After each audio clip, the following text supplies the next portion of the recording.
In this example, we're going to look at a data set about hurricanes. Specifically, we're going to look at data representing maximum wind speed in knots and atmospheric pressure in millibars. This was taken from a random sample of hurricanes that originated in the Atlantic Ocean. This question is asking us, does the atmospheric pressure play a role in the wind speed of a hurricane? Having looked at that question, does pressure play a role in the wind speed? Or in other words, is wind speed impacted from atmospheric pressure?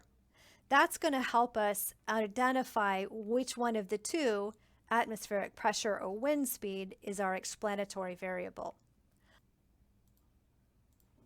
So atmospheric pressure is going to be considered our explanatory variable in this case, and the wind speed is the result of that pressure.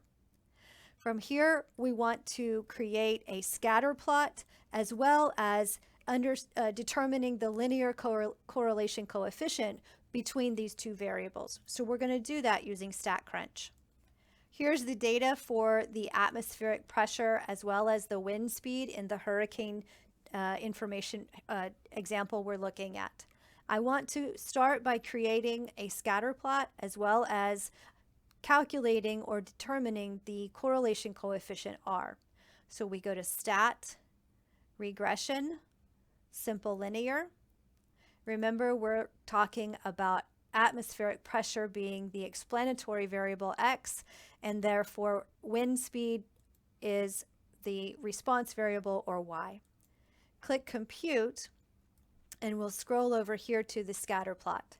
So all of the blue dots represent the actual data. So each one of those would be that relationship between, for a particular hurricane, its pressure, atmospheric pressure, along with its wind speed. So you can see each one of these dots represents a separate hurricane. We were asked to identify the correlation coefficient. So here we have R as negative 0.958. Remember that the closer R is to either a positive or a negative 1 would indicate a strong relationship. And we could see from our scatter plot just a moment ago, we are talking about linear, our dots are lining up in a linear fashion. So we would say that that would be a strong linear relationship, and in this particular case, even a strong negative relationship. One other way we identified whether or not two variables had a relationship to begin with was to investigate the absolute value of our correlation coefficient R with the critical values for a sample size, in this case, of 20. And you can see here that because our correlation coefficient is greater than the critical values represented here as 0.444, we would again say that there is a relationship, and additionally, that correlation coefficient is indicating that we have a strong negative relationship. Now let's look at the least squares regression line. That came from that output screen we saw just a moment ago. And so here it is on the screen one more time. Only this time I've highlighted for us the equation that was generated using technology, using StatCrunch. We can see here that wind speed is our response variable and atmospheric pressure is the explanatory variable. Notice one more time that next to our explanatory variable X is going to be the number representing the slope. So our slope is this negative 1.199. That's going to leave us with this number here at the front. This number at the front, just to the right of that equal sign, is all by itself. We would call that a constant number, and that's going to be our y-intercept. Let's take a moment and interpret the slope. Remember, I like for us to interpret slope using that description of what our variables are in our fraction form. So we know slope is y over x. That's the ratio or the relationship between these two variables. In this particular case, my y variable represents wind speed.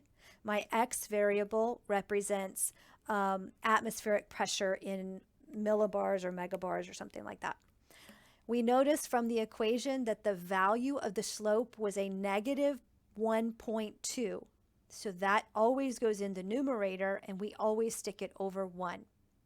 I have everything I need then kind of organized in a way for me to come up with a sentence representing the interpreting the slope. We might say something like, if the atmospheric pressure increases by 1 MB, wind speed will decrease by 1.2 knots on average.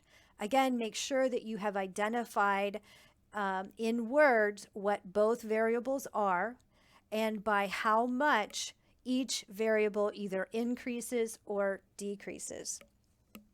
The second thing we're asked to do here is to interpret the y-intercept and determine whether or not that was even reasonable to do it. Remember that the y-intercept is when our x values are 0. So x indicates atmospheric pressure. If we have 0 atmospheric pressure, then we're going to have a y-intercept of about 1,200 knots. That doesn't make a whole lot of sense to talk about atmospheric pressure having a value of 0 if you think about pressure on the Earth. Also, though, you could look at your scatter plot and notice, it's kind of hard to see here, but this leftmost number on the graph was 940 millibars, or atmospheric pressure of 940. We don't even get to the number 0. So it's another way for us to say, because 0 is so far away from where the majority of my data is located at, my observed data is located at, this is another reason why we would not want to interpret this y-intercept. It would not be a reasonable choice. And finally, the last part of this question says that we have one hurricane that had an atmospheric pressure of 997 MB. We want to determine if this hurricane's wind speed was above or below the average hurricane with this level of atmospheric pressure. How do we do that? Well, first of all, we need to understand that the observed value, or the actual data, comes from not only our scatter plot but also our data set. And so if I look at my StatCrunch data set, I can see that hurricane they're referring to here for an atmospheric pressure of 997 had a wind speed of 45 knots. So I can find the data either in my data set, or I could have hovered my mouse over the various dots on the scatter plot and determined it from there as well. So we're looking at actual data of 997 atmospheric pressure, giving us a wind speed of 45 knots.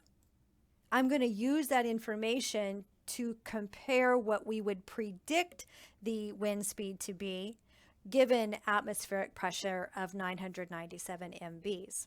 Remember, we're going to use the original equation, our least squares regression equation, to calculate what we predict the wind speed would be.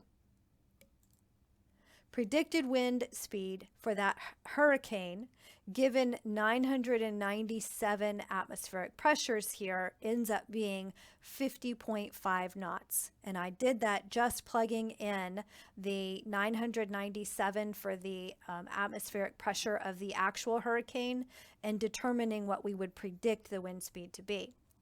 Now remember, the observed hurricane speed at that pressure was 45 knots. So the question's saying, is our hurricane above or below what we would anticipate?